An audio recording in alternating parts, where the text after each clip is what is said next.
Hello! Pixelan Smart Blur Pro is a plugin for Movie Edit Pro that allows you to blur selectively while retaining desired details, highlights, and edges, yet smoothly blur areas in between. In this first of 3 tutorials, I'll give an introduction to Smart Blur Pro and show how to blur a selected area, such as a face, and I'll give a bonus tip if you watch to the end. In the second tutorial, I'll show how to selectively smooth out wrinkles on skin on one face without affecting the surrounding area or without affecting a second face. In the third tutorial, I'll show how to use keyframing within Smart Blur Pro to follow the action. So let's get started. I've placed an image on the timeline with 2 faces. Select the image object, go to the Effects tab and open Pixelan and select Smart Blur Pro. This opens the interface with the image and by default applies a preset. At the top of the menu window, click on where it says click here to load a preset. This opens the effects browser and shows a preview of the effect at the top and various small images showing the different preset effects, each with a descriptive name. The currently selected preset is indicated at the top to the right of the preview image. In this case, it says Mild 1, and in the preview icons, Mild 1 is highlighted. At the bottom of the page, there are buttons to change the icon sizes. Switch to File dialog, Previous page, Next page, Open, and Cancel. I'll select Next page, and we can see a few more preset icons. In the column to the left is the folder view. Note that there's a folder with My Favorites. If you want to save any of your own settings for future use, they'll be saved there. I've already saved one favorite. Going back to the Smart Blur Pro folder, I'll select Mild 1 and then click on Open. This takes us back to the editor. Note the settings for Mild 1 under the Blur heading. Before continuing, there are additional menu buttons at the top for Help, Preferences, Save, which will save your settings to a My Favorites folder, Clear to clear all settings, and a check mark to apply the effects and return to the movie editor. You can also exit without applying the effect or making changes. Directly below this and at the right are the Undo and the Redo buttons. The next box says Split Preview. Open the pop-down to see the possibilities. This will split the screen so that you can see side by side the effect with the original. This should be turned off when finished with the effect, or else it becomes an effect in your video. To properly illustrate the various parameters, I'll start by moving the preset parameters to 0. There are 3 main parts to Smart Blur Pro: Blur, Shape Mask, and Organic Mask. Under Blur, there are several parameters that can be adjusted. When I pass the mouse over each parameter, note that there's a hint as to what the parameter does that appears at the bottom right of the screen. Size sets the blur strength. This is the main effect. All of the other parameters are just adjustments to this blur strength. This is very important to remember. Watch the screen while I move the slider to the right. The entire screen gets progressively blurry. Again, this is the main parameter, and all the others act on this one. If blur is 0, the other parameters have no effect. I'll set the blur to 100. You can manually type in the value in the box, and it can be greater than 100. Now we'll look at the other parameters, starting with smartness. Increasing smartness preserves the main edges of the image. As we increase the parameter, the main edges start to become visible until everything is visible at 100.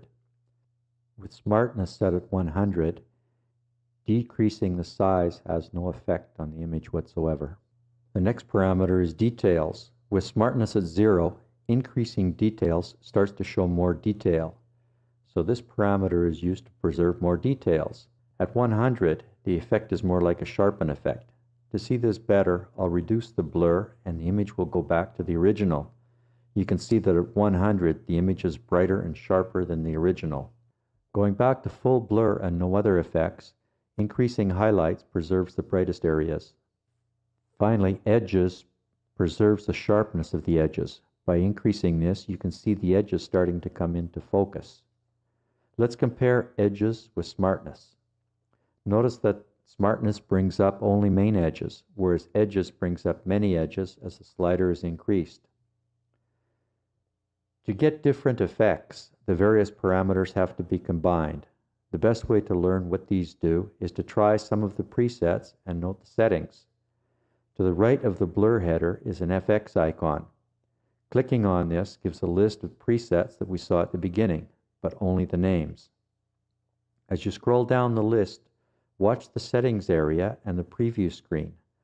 The parameters under blur change with each setting, and the preview screen shows the effect. The best way to start is to select a preset closest to the effect that you want and then adjust the settings. For now, I'll leave the full blur effect at 100 as we move on to the shape mask. Opening the shape mask area shows another set of parameters. Note that by default, the shape mask is round. Size is 50 and edge softness is 20. I'll move the edge softness to 0 to start. If you've already worked with masks, then this part should be easy to understand. If not, a mask is a black and white image, often with a gradient between the two, that allows you to limit where the effect will appear. This is known as alpha masking. I'll turn on the mask by clicking on the checkbox beside View the Mask. The screen is white. That's because the strength is 0. As I increase the strength, the black part of the mask, the round shape, starts to appear. It gets progressively darker until it's completely black at 100. Now I'll put the edge softness slider back to 20. Notice that the edge of the circle becomes a gradient from black towards white. How the mask will work is that the dark part of the mask will show what is below it, whereas the white part will show what is above. The gradient shows a mixture of the two, with the darker shading showing more of the image below and the lighter area showing more of the image above. This mask is quite large, so I'll reduce it by reducing the size from 50 to about 25. The next two parameters, along with the box to the right, allow us to position the mask on the screen. I'll drag the small square around and you can see the mask moving and the X and Y parameters changing. The next box to the right recenters the mask. The final box turns on a small black square at the center of the black part of the mask. Now I can drag the mask around on the preview screen. You can turn this off and on whenever you need to reposition the mask. The last parameter is View the Mask. I'll uncheck this to see the result. We see the circle on the screen with a little square. Remember, this was the black part of the mask, and it is indeed burning through to the unblurred image. Now I can drag the circle around and place it wherever I want, such as over a face. Note that there's some softness or feather edging around the edge of the circle. This is due to the edge softness parameter. If I decrease it to 0, we see the hard round mask at the size we wanted. If I increase the softness, it works from the edge of the round image towards the center until the mask is basically gone. I'll switch on the mask to see what happened. There's no black part left, only a light gradient. So we don't want to overdo the softness. I'll dial it back to 20 and turn off viewing the mask. I'll increase the size of the mask to 40 and now increase the edge softness to bring the transition start close to the face. Now we have a wider transition area. This is a nice effect where you want to see someone's face, but not the background or surrounding area. I'll just put the setting back to 25 for the size and 20 for the softness to set up for the next effect. Now that we've seen using the mask to remove the effect from an area, let's do the inverse. We'll change the shape from round by clicking on the pop-down beside shape and selecting round inverted. This now blurs the face and shows the rest of the image. Let's view the mask. Now we have a white circular mask on a black background. Remember, the white will show the blurring effect and the black will burn through, and that's exactly what happened. So this inverted effect allows you to place a blurry mask over someone's face. Let's see what happens if we now change the strength. The entire image becomes blurry as we reduce the strength. Why? Let's look at the mask. Reducing the strength makes the mask turn white, as we saw earlier, and white means that we see the blurry effect. We skipped over the various types of masks or shapes of masks. Let's turn on View the Mask and click on the FX button to the right of the Shape Mask heading. As we scroll down the list that appears, we see the different masks that are available. The first series shows black masks on a white background.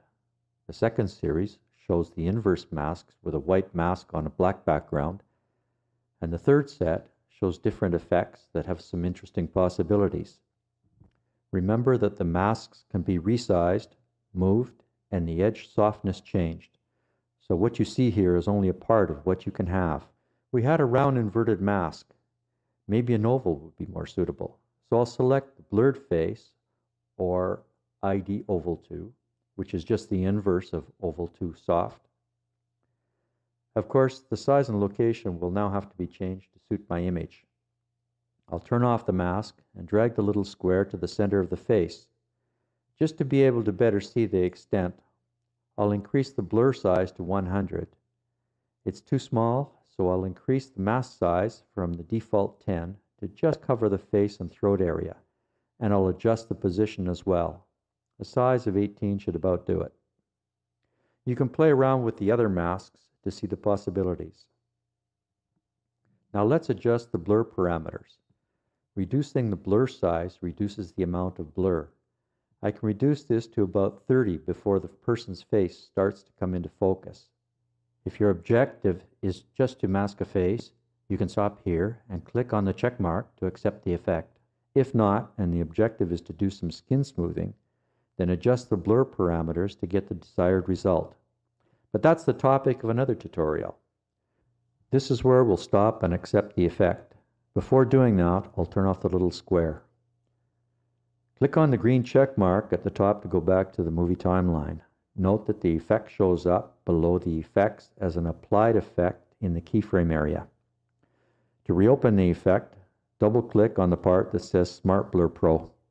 To temporarily turn the effect off, click on the check mark to the left of Smart Blur Pro.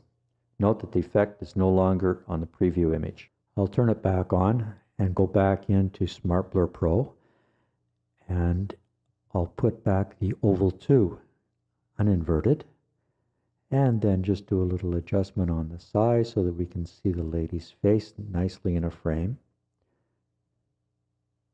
Once we're happy, accept. And here it is full screen. Didn't I say at the beginning there'd be a bonus? Well, here it is. Yes, we're going to get the two faces in nice oval images. So I'm going to show you how to do that, and there are two ways to do it. First thing we have to do is make a copy of the object. I'll move it over to the right, and I'm going to make a second copy and move it down onto track 3. Then we'll go back into Smart Blur Pro, open it up, and we'll move the mask over on top of the gentleman. I'll resize it down a little bit so that we're just seeing his head. There's the mask, and we'll accept that.